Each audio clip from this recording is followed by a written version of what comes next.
أعوذ بالله من الشيطان الرجيم. بسم الله الرحمن الرحيم.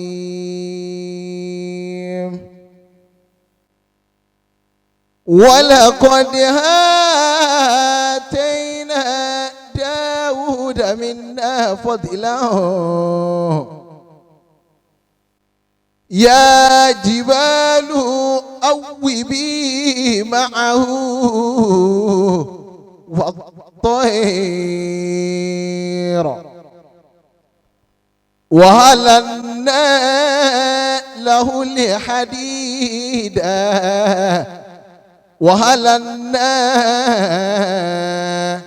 له الحديد أن اعمل سابغات وقدر في السرد واعملوا صالحا إني بما تعملون بصير. ولسليمان الريح غدوها شهر ورواحها شهر وأرسلنا له عين القطر ومن الجن من يعمل من بين يديه بإذن ربه ومن يذك منهم عن أمرنا نذكه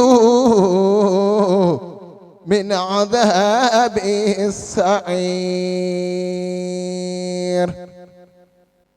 يعملون له ما يشاء من محاريب وتماثيل وجفان كالجواب وقدور راسيات اعملوا آل داود شكرا وقليل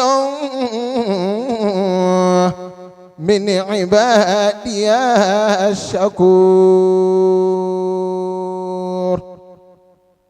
وحشر لسليمان من الجن والإنس والطير فهم يوزعون حتى إذا أتوا على واد النمل قالت نملة يا أيها النمل ادخلوا مساكنكم لا يهتمنكم سليمان وجنوده وهم لا يشعرون.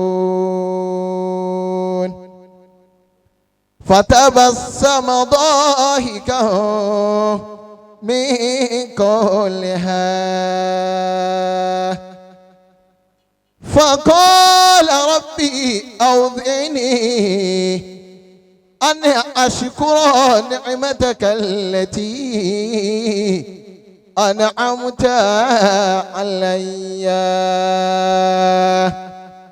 وعلى والدي وأن أعمل صالحا ترضاه وأدخلني برحمتك في عبادك الصالحين.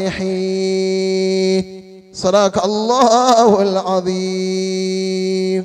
الله أكبر.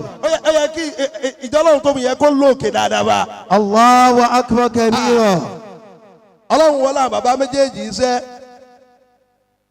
أباني يا مسلمان وإمامه القرآن أبشر به قد جاءك الأمان يا مسلما لا تخف وإمامه القرآن أبشر به أبشر به قد جاءك الأمان ولا تخف ما سول الشيطان ولا نقوم ديننا الإيمان ونحن قوم ديننا الإيمان. àwọn sọ́ọ́lù wa ń bẹ̀ ọlọ́run wọlé agbẹ́ alukoran alukoran là á fi ṣe guidance wa òun la gbé síwájú ọkàn wa sì ń balẹ̀ lórí bẹ́ẹ̀ alukoran ló gbélé yìí náà kalẹ̀ o ọlọ́run sì ní yóò bàjẹ́ láéláé àmín. lẹ́nu gbogbo àwọn àfáà wa wọn náà àfáà méjèèjì tí wọ́n kí alukoran fún wa ọlọ́dàkùn bá wa bùn wọn lálùbáríkà. wal Qur'anu yashfina. àwọn báyìí ẹ̀rí wọ́n ń fún qira'atu tuzaki.